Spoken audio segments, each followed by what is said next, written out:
The Pistons are the basketball champions of the world. Detroit, it's time. It's playoff time, Detroit. Let's go to work. Shout out Detroit. I got to buff up, you know what I'm saying? Detroit, I'm all the way in. Detroit Pistons, I'm all the way in. Let's do it. Hello, everyone, and welcome to another episode of the Buffs On Podcast. We are the best POD in the 313. We've had some scheduling issues, so we have not all been able to get on a call together, but you know what? We're here. It's a good day to be a Pistons fan because basketball for the Detroit Pistons is back today. Preseason hoops kicks off in about 3 hours. So we're here to waste some time, and we're going to talk about everything that's happened over Media Day, training camp, and we'll do a little preseason preview as well before tonight's tip-off. But I'm going to hand the reins over to Gabe. He's got all of the big notes in front of him. So, Gabe, talk to us about what you took away from Media Day. Thanks, Amit. What I took away from Media Day is that I am now high again on the Pistons. We all knew it would come to a point where, that curve hits the top, and this is where it's at right now. Everyone's 0-0, haven't seen a minute of preseason. And let's just say the quotes and just the general vibe of every player and coach seemed really good. It seemed like everything you wanted to hear. Basically, every player, I listened to their little interview thing about what they did and what they worked on, what they expect, and a lot of it was a lot of the same stuff. Shooting, what everyone's asking for. Fred Vincent working with these guys, and just the mindset of starting to build the fundamentals of everything. And I think the player that stood out to me the most was Jalen Duren. I don't know about you guys, the way Bickerstaff talked about him, the way he talked about himself, what he's been doing, was just it was just amazing to hear. And the first thing he said was that his main offseason goal was to be in the best shape possible. For a guy that already looks and moves like Jalen Duren does, seeing him on a scheduled thing to get stronger, more flexible, and quicker, that's just, that's a great thing to hear for me, and not what I expected. But, if this is his floor, imagine where he can go. You guys have any thoughts about JD? JD in elite shape is scary. In good cardiovascular shape, to be able to play all the minutes that he's out there as hard as possible is scary. But I just want to say, we do this every year. I know. Every year, these quotes coming out of training camp looking right. I remember last year they took a trip to, what was it, a rock and roll museum, a blues museum? Something like that, yeah. Yeah. Killian Hayes was shooting jumpers, and Valley was talking about how much his jump shot looked like Manu Ginobili's, and how things are turning around. I just want to note that before we get too high on the preseason juice. Yeah, but you know what? I'm still gonna ride the train. It's a ritual. You know what? I was all about JD. If JD is gonna turn a corner, we know JD needs to turn a corner if this team's gonna make any sort of jump. He's kind of one of the main focuses, right? His defensive impact is gonna be extremely important, but also his health, right? If he's working on his flexibility, he needs to keep his ankles healthy. Some people say that he was blaming the ankles for the lack of defense. He says he wasn't, but he also says he was. So that's probably, and we'll talk about this a little later when we talk about preseason, but that's 1-1 for me from Jalen Duren. But what's crazy to me is this is year 3 Jalen Duren. We're getting the third year of a youngster who's already shown us so much in his first 2 years, the passing potential, the handle, the finishing with both hands around the rim, and of course, the ferociousness that he comes with. So if he can continue to bring all that healthy and rim protection, look out. I think we kind of mentioned he could scratch all-star level stuff this year. If we're riding the train, let's just throw it out there. Jalen Duren, all-star, if he can actually put some pieces together this season. Going off that, Amit, to make his case a little bit stronger, both JB and himself mentioned having the ball in his hands. Yeah. JB was amazed at how well he could handle and run plays and pass and stuff. And JB said that too when he went on Yeah, the pod with Richard Jefferson too. So like it's cool to hear like the how it's continued from then till now. Like we didn't have that with Monty Williams. Like I felt like every time we heard Monty talk, it was something different. This time, like it's the same thing from like whatever that was 2 months ago to today.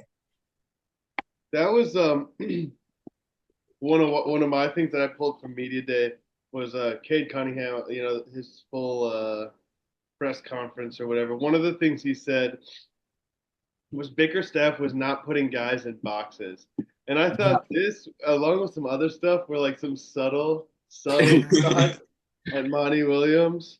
Again, like a different quote was like talking about resetting everything that's going on inside the building, and that being so good for the team. But like Bickerstaff, it seems like his goal is to let players express themselves if that expression leads to good basketball, right? leads to winning. Yeah, exactly. To winning, yeah. And JD is one of those guys that were like the expression could lead to winning because it like because of the unique skill set that he has. Uh, yeah.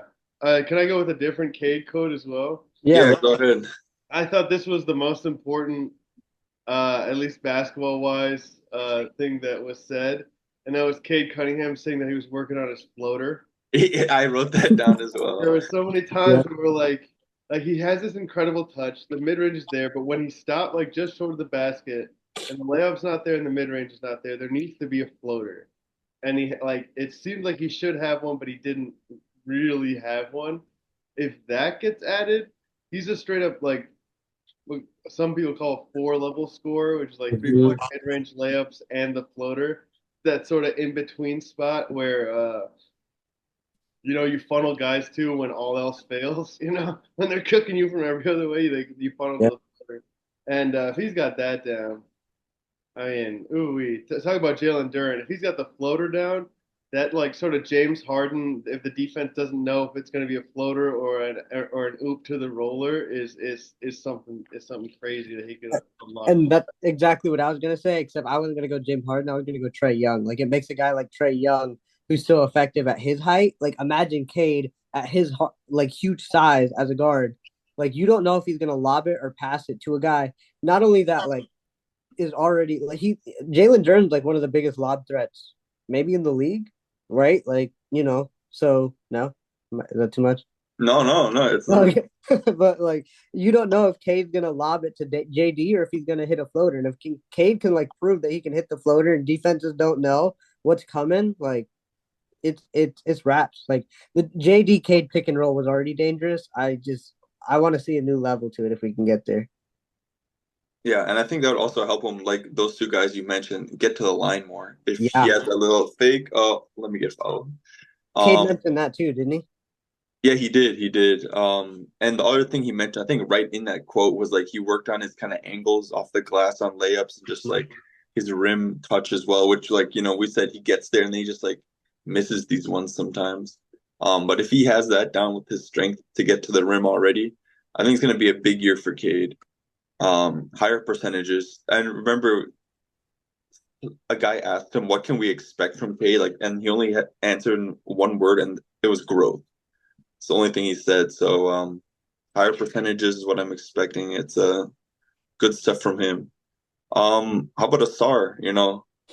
There's some good stuff, and then also, the bad news as well that he can't, like he's not kind of in right now because of that condition that kept him out last year. Still waiting on the word from the league and the Players Association. But he also said we're gonna see some handles this year. So he's been working on his handle a lot, which is again something, multi-headed monster you just love to see.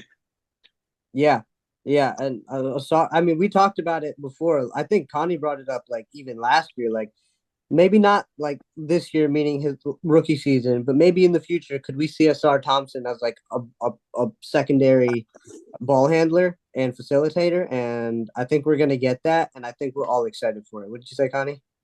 Yeah, I am. And something else that the ball handling is important for.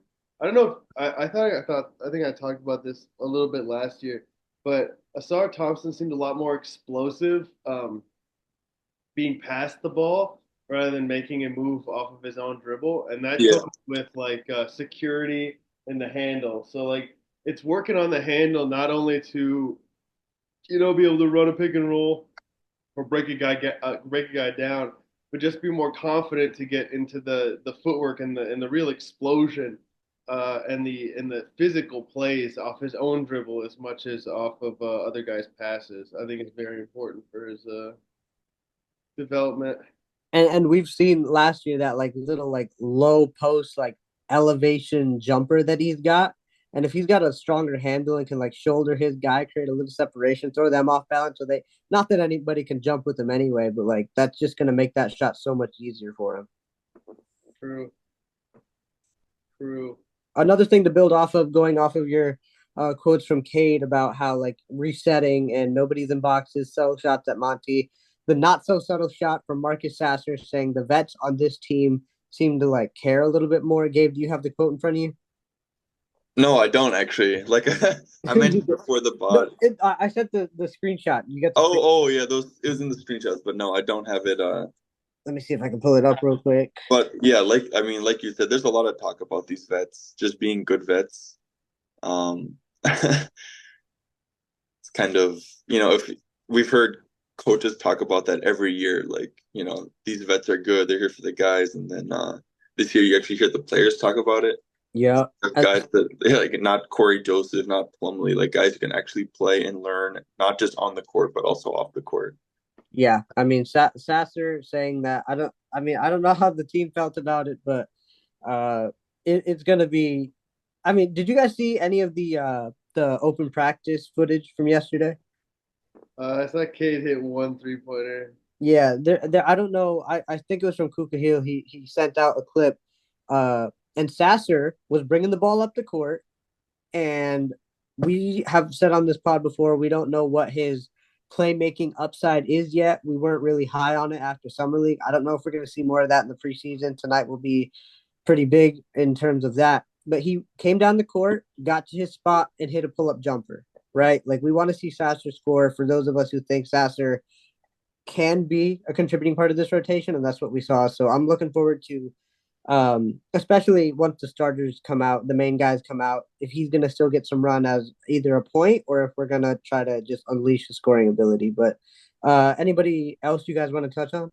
Let me see. Anything else stand out? I do think everyone should listen to the JB one. I thought he had a lot of good stuff to say.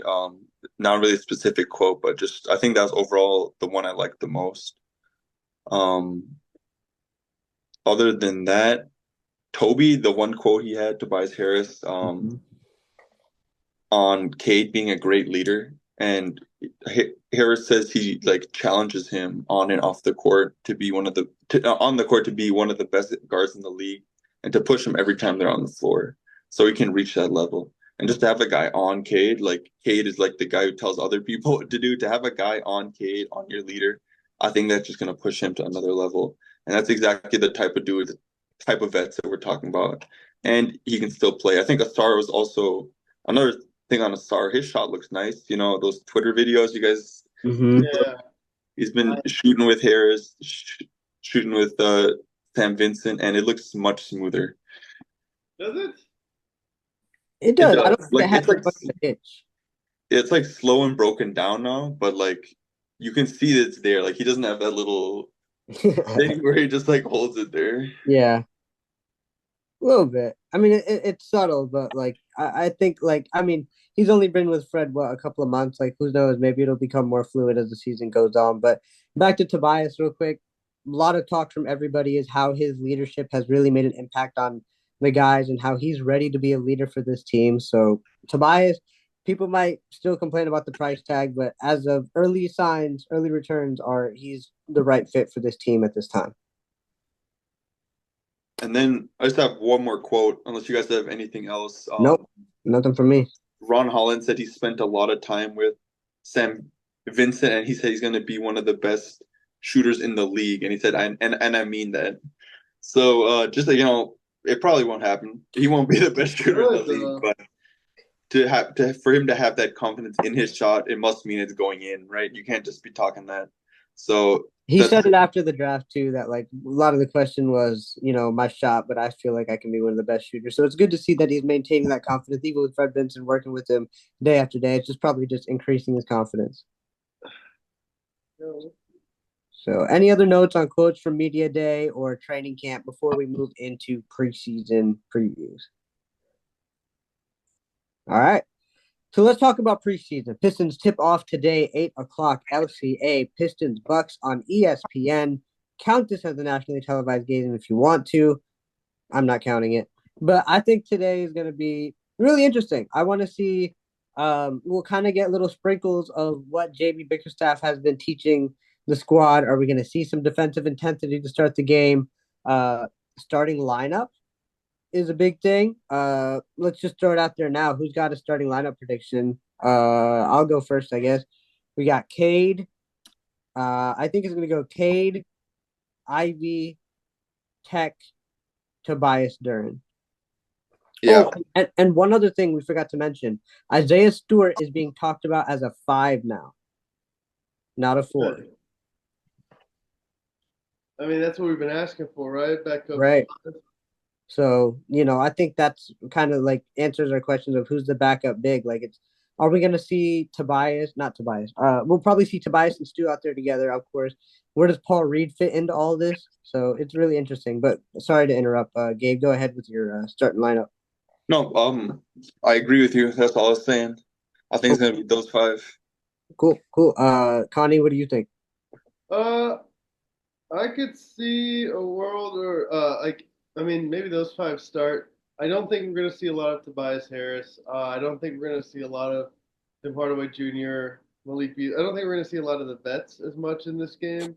I think this will be an opportunity for Sass to get the point guard reps, Ivy and Kay to put some time together, Ron Holland to do something, just to try some stuff, see what it's like to play against guys that are actually in the NBA.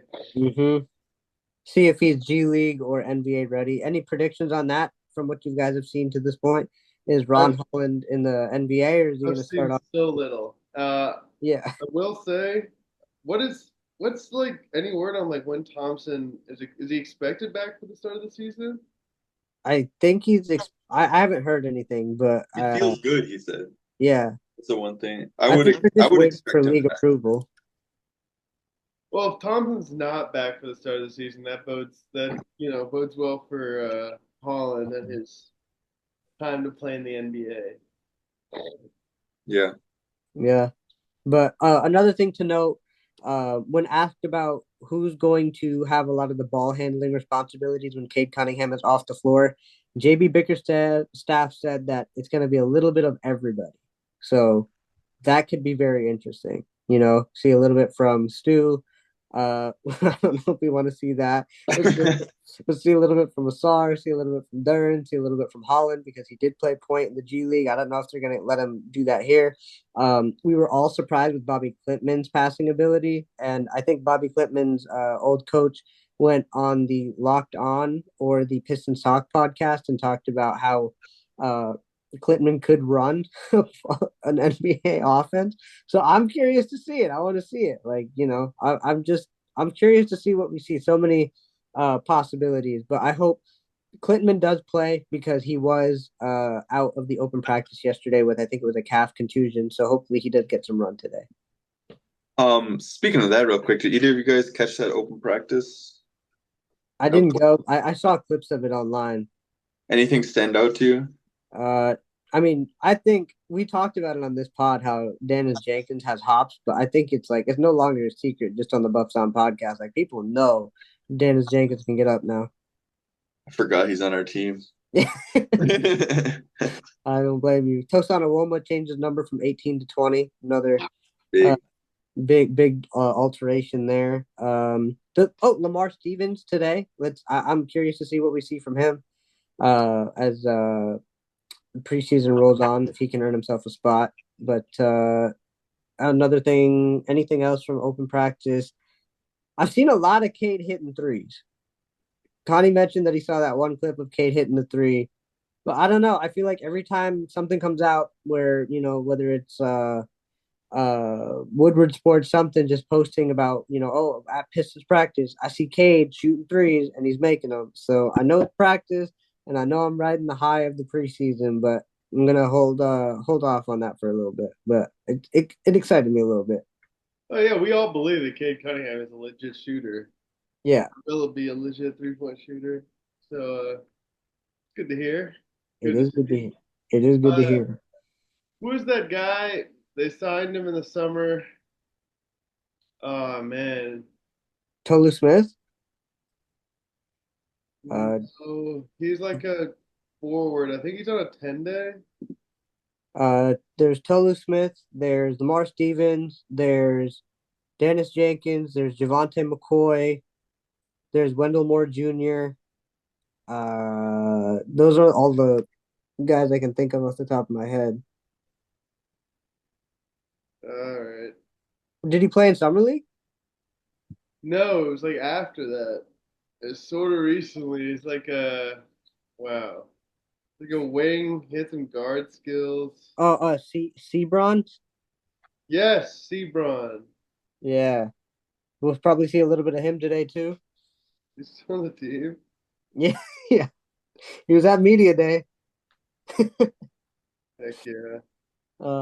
But yeah, anything else you guys are looking forward to from preseason or anything at all? Yeah, Jalen Duren with the ball in his hands. I think especially today. I don't think, Brook Lopez, Giannis Dame, they're not going to be playing a lot of minutes here. So I expect to see Jalen Duren against their backup five, whoever that is, and I think JD is going to eat him.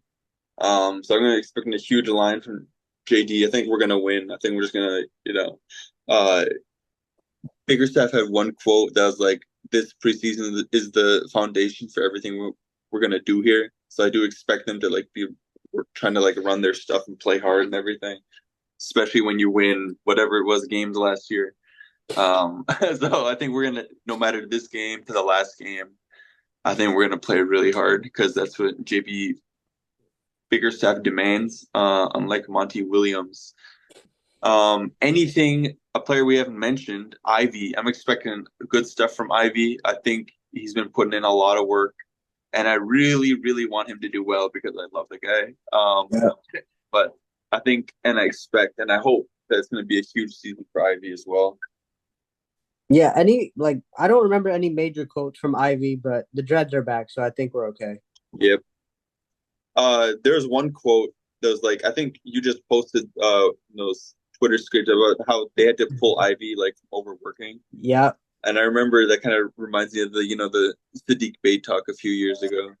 And I was super high on Bey, and they got traded. We're comparing Ivy to Bey now. This is great. I'm just saying, if Ivy gets traded, Yeah. maybe we got to let these guys overwork a little bit. Yeah, maybe They we stopped do. telling them to not play basketball. Yeah. Yeah. Like, why are we telling the guys that we're on a 14-win team to stop playing basketball? Like, is this a good idea? I guess preseason prediction. We got, I think, 5 games. How many are we winning? You happen to know who we're playing? I think it's Milwaukee, Cleveland, Phoenix, Golden State. We're gonna win 2. I'm gonna go 3 because I don't think those teams are gonna care. Yeah, like we're not gonna see Devin Booker, Kevin Durant, Bradley Beal. We're not gonna see Steph Curry. I'll go 3. I want to start off a little optimistic until like October 23rd when we get crapped on by Indiana. But anything else you guys want to touch on before we get out of here for preseason game number 1 tonight at 8 p.m.? Detroit basketball. Yeah, excited to watch. I What can I say? Yeah, know it's preseason. yeah. We're back. The Tigers are in the playoffs, even though they got smoked. The Lions are playing well. The Pistons season begins today. But if you guys enjoyed this podcast, please leave us a review. Let us know what you think. We want to hear from you guys so that we can bring the content that you guys want to you from us. You guys want anything, let us know. We're here for you guys. We enjoy doing this more than anything else. We all enjoy hopping on a call just talking Pistons basketball. So we finally got Pistons basketball to talk about. This is our last pod without actual games to discuss. So until next time, throw the Buffs on, Detroit. The future is bright.